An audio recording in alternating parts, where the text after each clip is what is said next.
തീർച്ചയായിട്ടും ഗൗരി, നമ്മൾ ലാസ്റ്റ് കണ്ടെന്നാണ് പിരിഞ്ഞത്? Little miss Rawther. അല്ലേ? ഈ പറഞ്ഞ പോലെ ആ സിനിമ ഞാൻ കണ്ടിരുന്നു, അന്ന് വിളിച്ചിട്ടില്ല, നായകനെയൊക്കെ വിളിച്ച് ഞാൻ എനിക്ക് ഇഷ്ടപ്പെട്ട സിനിമയാണെന്ന് പറഞ്ഞു. നല്ല സിനിമയായിരുന്നു.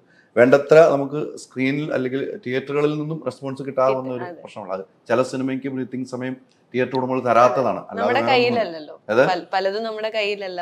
ബട്ട് മിക്സ്ഡ് ആയിരുന്നു റെസ്പോൺസ്. പക്ഷെ അത് കഴിഞ്ഞ് OTT-യിൽ റിലീസ് ആയപ്പോ എല്ലാ സിനിമകൾക്കും ഉള്ള ഒരു ഓഡിയൻസ് ഉണ്ടായിരുന്നു. അതെ, തീർച്ചയായിട്ടും ഉണ്ടായിരുന്നു. സിനിമ നല്ലതുമായിരുന്നു. ഞാൻ കണ്ട ഒരു സിനിമയും കൂടെ ആയിരുന്നു. എന്തായാലും ഈ സിനിമയിലേക്ക് വീണ്ടും എത്തിയിരിക്കുകയാണ്.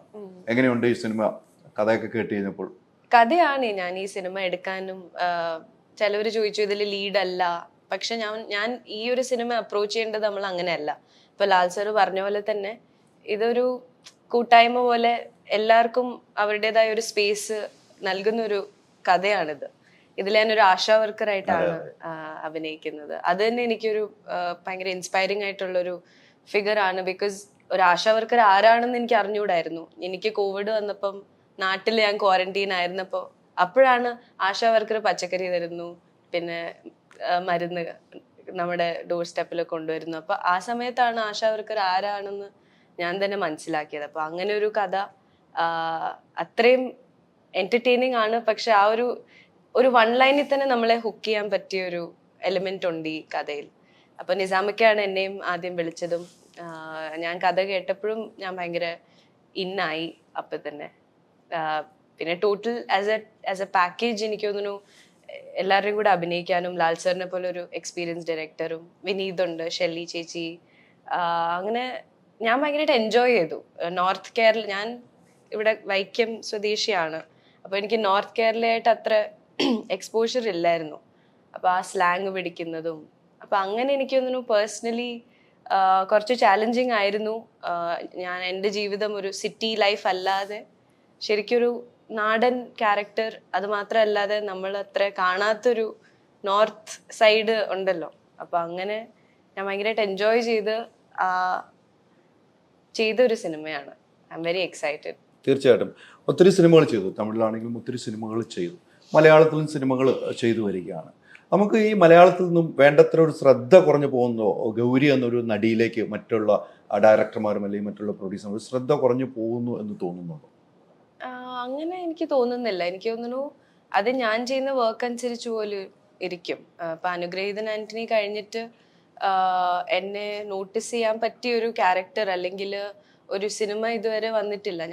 അതിൻ്റെ ഇടയ്ക്ക് 2 മൂവീസ് ചെയ്തെങ്കിലും ഒരു മൾട്ടി സ്റ്റാറർ ആയിരിക്കും, അല്ലെങ്കിൽ ഇപ്പൊ റാവുത്തർ പറഞ്ഞ പോലെ അത് റീച്ച് ആയില്ല.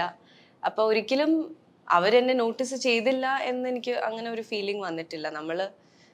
നമ്മുടെ വർക്കിൽ പ്രൂവ് ചെയ്യണം തന്നെയാണ്. തമിഴിൽ ഒത്തിരി സിനിമകൾ കിട്ടുന്നുണ്ട്, വലിയ വലിയ ആക്ടേഴ്സിനൊപ്പമാണ് അഭിനയിക്കുന്നത്. അത്തരമൊരു സംഭവം മലയാളത്തിൽ ഗൗരിക്ക് കിട്ടുന്നില്ല എന്ന് എനിക്കൊരു പ്രേക്ഷകൻ എന്ന നിലയ്ക്ക് തോന്നുന്നു. പക്ഷെ എനിക്കിപ്പോ ഇറങ്ങാൻ ഉള്ളത് കൂടുതലും മലയാളമാണ്.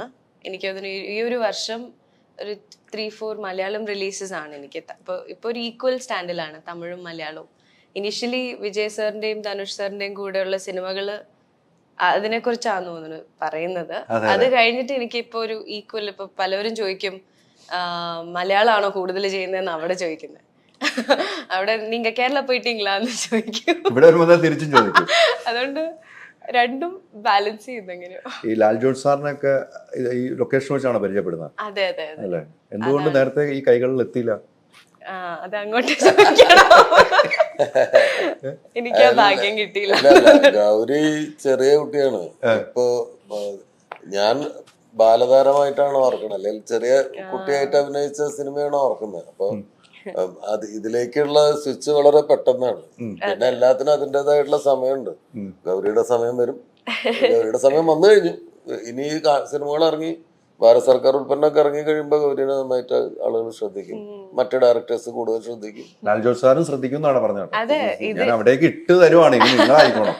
പക്ഷെ സാറും ഭയങ്കര കംഫർട്ടബിൾ ആയിരുന്നു. ഇൻ ദ സെൻസ് ആദ്യമൊക്കെ നെർവസ് ആയിരുന്നു. ഈ പേര് കുറെ കേട്ടിട്ടുണ്ട് നമ്മള് ആസ് എ ചൈൽഡ് ഓൾസോ. നമ്മൾ അതാണ് ലാൽ ജോസ് എന്ന് പറയുമ്പോൾ പക്ഷെ ഞാൻ വിചാരിച്ച പോലെ ഒരു ടെൻഷനോ ഒന്നും നമ്മളെ ഫീൽ ചെയ്യിപ്പിക്കാതെ ഭയങ്കര ഫ്രീ ആയിട്ട് ഓരോ കഥകൾ പറയുന്നതും ഞങ്ങൾക്ക് എല്ലാവർക്കും, അറ്റ്ലീസ്റ്റ് വിനീത്, ഞങ്ങൾ ഈ ബഡ്ഡിങ് ആക്ടേഴ്സിന് ഭയങ്കര എൻറിച്ചിങ് ആയിരുന്നു സാറിൻ്റെ കൂടെ പല കാര്യങ്ങൾ സംസാരിക്കുന്നതും ഓരോ കഥകളും it was very nice to.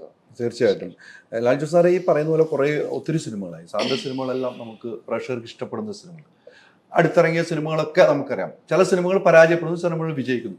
പരാജയത്തിന്റെ പിന്നിലേക്ക് പിന്നീട് സാറ് തിരിഞ്ഞു നോക്കാറുണ്ടോ? പരാജയം മാത്രമല്ല, വിജയവും പരാജയവും ഒക്കെ നമ്മൾ ഓർക്കേണ്ടി വരും, അല്ലെങ്കിൽ ആളുകൾ ഓർമ്മിപ്പിക്കും. പരാജയം ഹാൻഡിൽ ചെയ്യാൻ എളുപ്പമാണ്, വിജയം ഹാൻഡിൽ ചെയ്യാൻ ഇത്തിരി പാടാണ്. അങ്ങനെയാണ്. ഫെയിലിയർ നമ്മളെ ഗ്രൗണ്ടഡ് ആക്കും. അപ്പം നമുക്ക് കുറച്ചുകൂടി വെളിവൊക്കെ വരും. അടുത്ത ചെയ്യേണ്ടതിനെ കുറിച്ചുള്ള ഒരു ക്ലിയർ പിക്ചർ ഉണ്ടോ, അടുത്ത എന്താണ് ചെയ്യേണ്ടതെന്നുള്ളതിൻ്റെ സൂചന ഒരു ഫെയിലിയർ നിങ്ങൾക്ക് തരും. പക്ഷെ സക്സസ് ആണ് നിങ്ങളെ കുറേ കൂടി ബ്ലൈൻഡ് ആക്കുക. അപ്പം അതുകൊണ്ട് ഹാൻഡിൽ ചെയ്യാൻ എളുപ്പം ഫെയിലിയേഴ്സാണ്. അത്തരം ഒരു ഫെയിൽ ആവുമ്പോൾ ഇപ്പം സാറ് പറഞ്ഞാൽ നമ്മൾ രണ്ടും നോക്കാറുണ്ട്. അത് പിന്നീട് സാറിനെ മാറ്റി ചിന്തിപ്പിക്കാൻ പല ഘടകങ്ങളുണ്ടാകും അല്ലേ? അല്ല, ഒന്നാമത്തെ കാര്യം ഓരോ സിനിമയും വേറെ വേറെയാണ്. അപ്പോൾ ഒരു സിനിമയിൽ നിന്ന് നമ്മൾ പഠിച്ച പാഠം അടുത്ത സിനിമയിൽ ഉപയോഗപ്പെടില്ല. കാരണം ആ സിനിമയാണ്, അടുത്ത സിനിമയാണ്. അത് വേറെ കഥയാണ്, വേറെ കഥാപാത്രങ്ങളാണ്, വേറെ ഭൂമികയാണ്. പക്ഷെ ഒരു വ്യക്തി എന്നുള്ള നിലയിൽ പരാജയം തരുന്ന പാഠങ്ങൾ നമ്മളെ വേറെ ചില കാര്യങ്ങൾ പഠിപ്പിക്കും. ഒരു പരാജയം ഉണ്ടാകുമ്പോഴാണ് നമ്മുടെ കൂടെ ഉണ്ടായിരുന്ന ആൾക്കാർ ആരാന്ന് നമുക്ക് മനസ്സിലാവുക, അതുവരെ ഉണ്ടായിരുന്ന സൗഹൃദങ്ങൾ നമുക്ക് മനസ്സിലാവുക, അതുവരെ നമ്മുടെ സ്ട്രെങ്ത്താന്ന് വിചാരിച്ചിരുന്ന കാര്യങ്ങൾ നമ്മുടെ സ്ട്രെങ്ത് അല്ല എന്ന് നമ്മൾ തിരിച്ചറിയുക.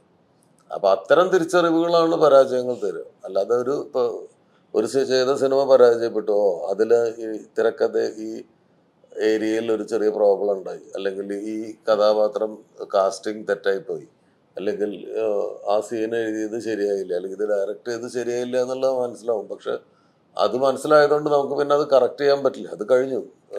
ഈ വില്ലിൽ നിന്ന് തൊടുക്കപ്പെട്ട അസ്ത്രം പോലെ അത് പോയി കഴിഞ്ഞു.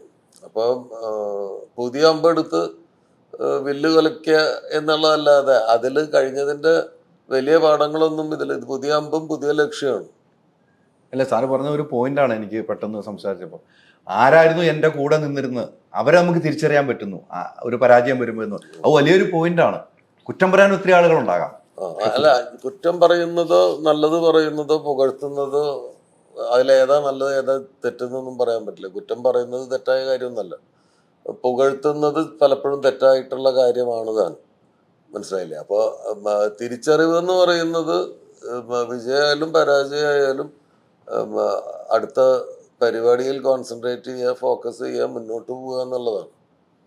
അപ്പോൾ അതിനുള്ള ഊർജം എവിടെ നിന്നാണ് കിട്ടുക, അവിടെ നിന്ന് അത് സംഭരിക്കുക, അടുത്ത മുന്നോട്ടുള്ള പോക്കിന് വേണ്ട കാര്യങ്ങൾ ചെയ്യുക എന്നുള്ളതാണ്. ഇപ്പോൾ ഭാരത സർക്കാർ ഉൽപ്പന്നം എന്ന് പറയുന്ന സിനിമ എന്നെ സംബന്ധിച്ചിടത്തോളം അങ്ങനെ എനിക്കൊരു എനർജി തന്ന ഒരു വർക്കാണ്.